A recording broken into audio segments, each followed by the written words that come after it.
যেখানে আমাদের আরো বেশি সংখ্যক মা বোনেরা কর্মসংস্থানের ব্যবস্থা হবে, যেখানে আমাদের তরুণ ভাই বোনেরা সেখানে কর্মসংস্থানের ব্যবস্থা করতে হবে। নতুন শিল্প আমরা এই দেশে নিয়ে আসব, যেখান থেকে আবার দেশে আরো বেশি দেশ বিদেশে রফতানি হবে। এখন শুধু সেটাই নয়, আমরা এই যে লক্ষ লক্ষ মা বোনেরা আছে, এই মা বোনদের কথা চিন্তা করে আমরা আরেকটি পরিকল্পনা গ্রহণ করেছি। এই খেটে খাওয়া মানুষদের জন্য, যেই মারা খেতে খায়, কষ্ট করে সারাদিন পরিশ্রম করে, সেই মায়েদের জন্য আমরা দলমত নির্বিশেষে প্রত্যেকটি মায়ের জন্য, বিশেষ করে খেটে খাওয়া মা যারা, তাদের জন্য আমরা একটি কার্ড দিব, যেটির নাম ফ্যামিলি কার্ড। এবং সেখানে সেই কার্ডের মাধ্যমে আমরা প্রত্যেকটি মায়ের পরিবারের কাছে সরকারের পক্ষ থেকে একটি সহযোগিতা পৌঁছে দিতে চাই, যেন মাস শেষে তাদের কষ্ট কিছুটা কম হয়। কেমন লাগলো পরিকল্পনা? আচ্ছা, এছাড়াও গাজীপুরের বিভিন্ন জায়গায় বহু মানুষ আছেন যারা চাষাবাস করে না? চাষাবাস করে মানুষ, বহু কৃষক আছে।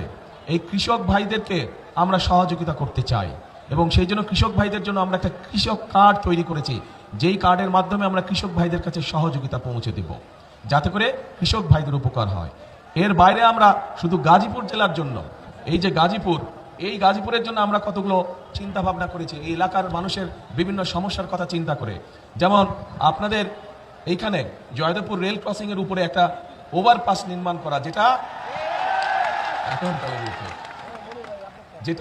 নির্মাণ করলে আপনাদের এখানে যে বিআরটি প্রকল্প আছে, এইটা বাস্তবায়ন করে এই যে যানজট, অসহ্য যানজট, এই যানজট যাতে দূর হয়, আপনারা যাতে সহজে চলাফেরা করতে পারেন, ইনশাল্লাহ এইটা আমরা বাস্তবায়ন করব।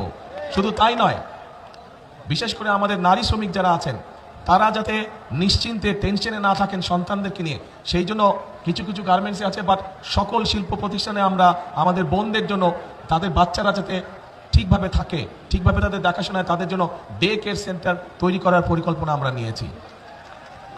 প্রিয় ভাই বোনেরা, আপনাদের এখানে বড় বড় কয়েকটি খাল আছে, তুরাগ, তারপরে লবণদহ আর চিল্লাই খাল আছে। এগুলো কি বন্ধ হয়ে গেছে?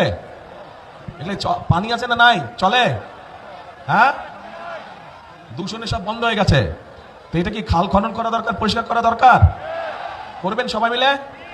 আমরা যদি শুরু করি, কাজ করবেন? কারা কারা যাবেন? হাত তুলেন। কারা কারা পরিষ্কার যাবেন? ঠিক আছে, ইনশাল্লাহ 12 তারিখে ধানের শীষকে যদি বিজয় করে নিয়ে আসেন, এই তিনটাকে দূষণ মুক্ত করবো আমরা, তিনটা খালকে পুনর্খনন করবো আমরা, যাতে এখান দিয়ে পরিষ্কার পানি চলাচল করতে পারে। ইয়েস, লাগা লাগা ধান লাগা। প্রিয় ভাই বোনেরা, আপনাদের এখানে শ্রমিক ভাইদের জন্য আমরা আমাদের একটি